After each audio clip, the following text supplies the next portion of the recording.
jango tuyambe besi jana ingia akaimba tukamanyi anti kati umanyi kuna size manyi verse basi yako daktari jango tuyambe miaka jisuse jango Bobby waini nawe tuyambe omanyi waliwo omuntu atuvaako ku maaso nga we can't get soulful nga twetaaga ku celebrating because of the life they've lived, the good life they've changed, sorry, the change they've brought onto people's lives. The incredible things they've done in the music industry on our scene. So yo mukulu amanyidwa nga Adam Mulwana era nga muyimbi ki media gwesinga okuba esawa zino alien skin, God forbid. Alien skin namala weta oyinza olabe batandika the impact zawati nedda era akyogera ku bino ebintu bibiri kubaako kikyamu either abatamanyi kyayogerako omanyi obutamanya tebukujjaako omusango so tujja kugumusalira obanga waliwo waye zitakola bulungi kuki ku mutwe gwe. But ladies and gentlemen, you're so much welcome. Muna kuleta de mawuliye gas naku mawuliye gas sanyu ne Bible ero jirabe bulamu. Reason being tino gannaku siga sanyu. Reason being no lero zenzo kucha kusawa 11 dakika ngana mu 5 nga mawuliye gatasokwanga gabuna ku mikutu ja social media jenja ulo ku TV ezenjawulo yana ono kubitya mushafe yokumacha I think chi yabaraze bulungi nye kyabaddewo ng'omukulu amanyidwa nga Adam Mulwana gwe bakazaako erya toka kwa barabara amaze okubanga ate agenda okusinkana abajjajjabe era kigambibwa mu ddiini y'Obuyisiraamu nti nno okufaako okumanya ennaku 4 before nga tonnafa oba owulya emizimu nga gikuyita otandika okusiibula otandika okuba nga olya ebirungi otandika okuba kale nga owulira nga kati Adam Mulwana atuvuddeko ku maaso leero ngenda kuzomwezi 13 kigambibwa mbo mu report ne mawulire ge tugenda okuba nga tukutuusaako omukulu ono yagudde mu kinaabiro ate kigambibwa yawebwa butwa. So immediate cause kibadde kinaabiro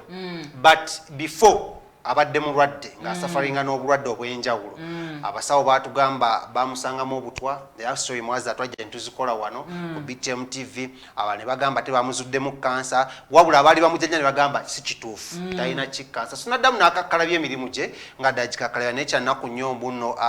olunaku olwaleero era munnange ayinza okuba badde yakava ggulu eyo naye nakomawo nga akooye ennyo ndowooza okukoowa okwo nayagala anaabeko arefreshi nga asobole okwebaka nga manyi abayimbi abayimbi bayigira ku makya mpuliddeko abantu bangi nga bagwa mu binaabiro naye tebatera kyova nange ntayise nga muno ekinaabiro ekyo kyo bambi nammwe abanywa bw'obanga onywedde ku makya ng'olina hangover oba osobola tonaaba mu ddiiro togendayo mu kinaabiro abanywamu bw'oba manyi ng'onywamu notukwaka ng'okooye twala ebigambo byange webake webasokole ki owummule bw'ozukka ng'olisoba toniina mu kinaabiro bireke biveeko kubanga mu kinaabiro takola ki tatera kudda kiba kisimu n'oba owonyeemu kale so amannya nga bulijjo yenze Kabaka Smith kambyogere mu Luganda kubanga atuvudde ku maaso abadde mwana wa wano mu Buganda Adam Mulwana era tuuse ne shaffe nganze nye manyiddwa nga access bannanga abantu batwagala abantu batulaza omukwano nayiseeko omanya mawulire gansanze ndi mu transit ngenda Mitiyana eyo abantu b'Emitiyana ojja kunganze ndi munnakyalo nategeeze lambula ku ntangawuzi banennuma entangawuzi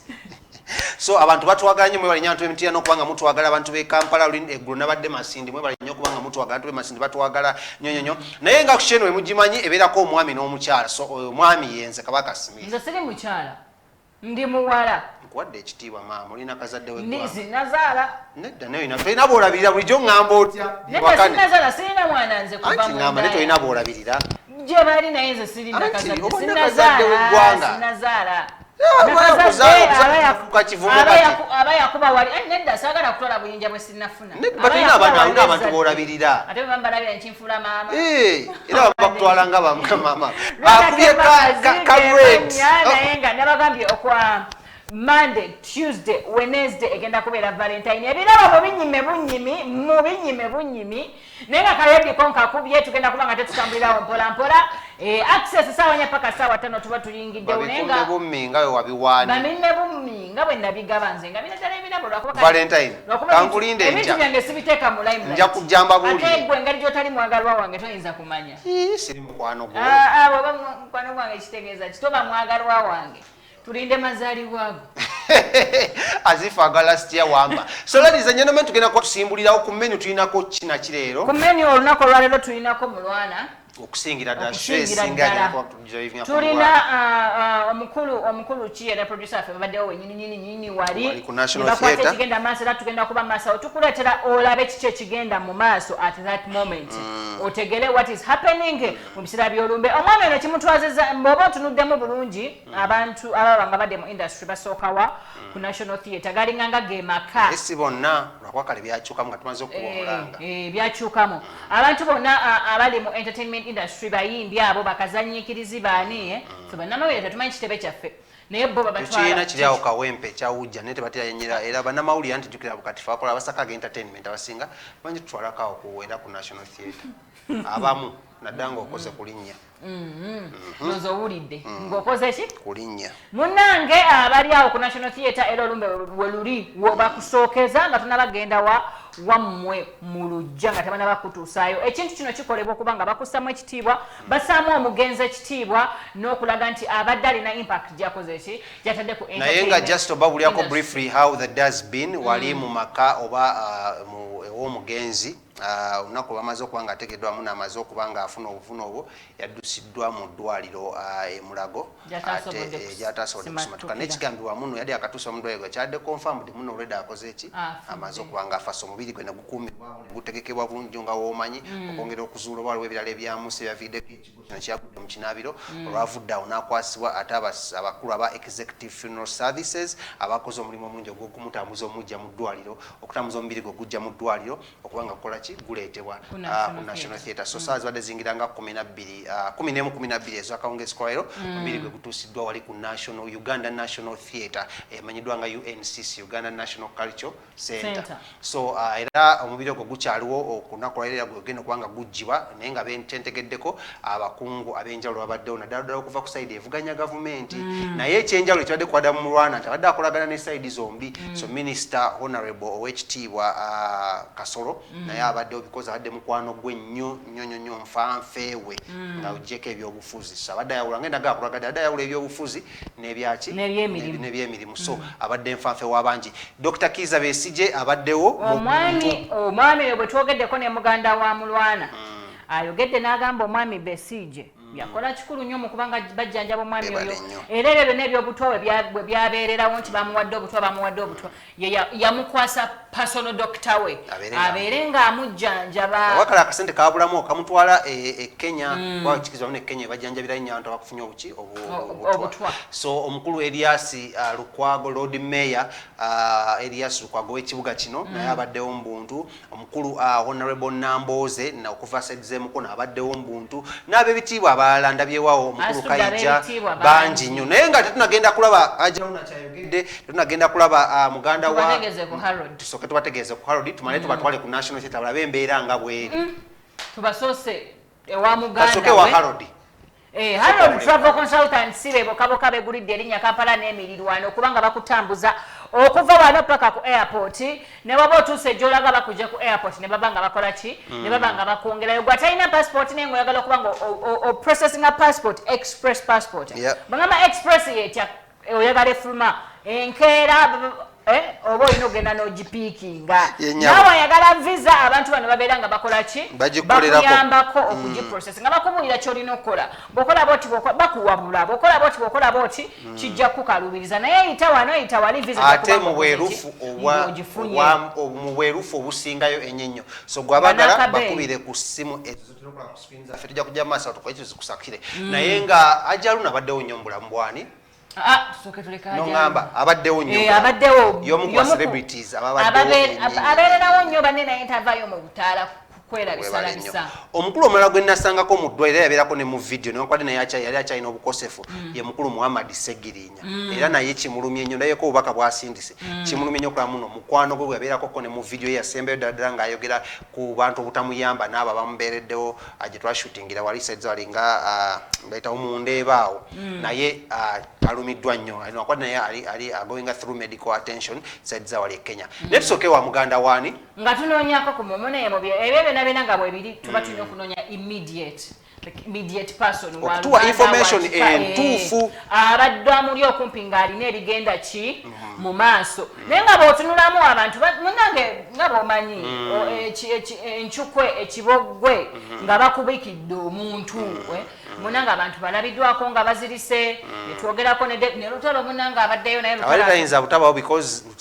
mulwana abadde musajja nnyo wa Lutalo agambye nti taliwo olwokuba nga mulwana muyimbi naye wali kubanga mulwana muntu mukwano gwe akibagadde muntu we nnyo muntu we era nga naye ekyamuyisiza bubi nnyo amawulire agategedde era yagambye muno byonna naye yadde okukola wadde n'esholo eyo gyalina okugendayo mu kyalo kubagambye agisazizaamu asooka ajje ate najjukira sheeyo baba bakuwaka akasente kitegeeza olina okazaayo so abaddewo nnyo naye abantu bangi abaddewo abamu bazirise bambi olwo omukyala awo abadde asijja kyogera naye azirise naye waliwo abantu yaba engenda okwebaza mushenya okwebaza mukyala wa mulwana muwala muto naye abaddewo nga tukomyewo kataka tugendeko ewa Lutalo bwe tunaava ewa Lutalo ate tujja kuba nga tubatwala ewaddako tugenda kuba nga twogera ku kimuse na kiki ekibaddewo access ekyagenda mu maaso tovaako olina kyakuwadde tomanyira wadde ndimwako olina kikunzi kyewatondebwamu nange mwe natondebwa namba gwe yeekuntaza ku duniya watondebwa muki wava mu ggulu n'ogwa bakuzaala buzazi wava muki mu mazzi osobola gakwata mu ngalo degayitamu nga totikke bosanga ekisayisa kitota wabbali ani ekisudde bwalo balimbalabo yakisudde kubalaba kasasiro kitalo ate omulwana wali yasenga omulaba mbadde nduddemuko oza nga myezi ebiri naye nga tubadde twogera ku ssimu abadde mukwano gwange amawulire gansanze nadde nakatuwa ke nagenzeemu gye gansanze mumanyi nga kimuyimbi mukwano gwange sajja yagala ensi ye nsiba kuba nti munaliweero munange naye muntu munange tekikola makulu oba avuddewa naye kasaba nga muntu wo ate naddala nga mumanyi ganyi kiba kirina okkulwa olina kyakuwadde tomanyira wadde ndimwako olina kikunzi kyewatondebwamu nange mwe natondebwa namba gwe yeekuntaza ku duniya watondebwa muki wava mu ggulu n'ogwa bakuzaala buzazi wava muki mu mazzi osobola gakwata mu ngalo degayitamu nga totikke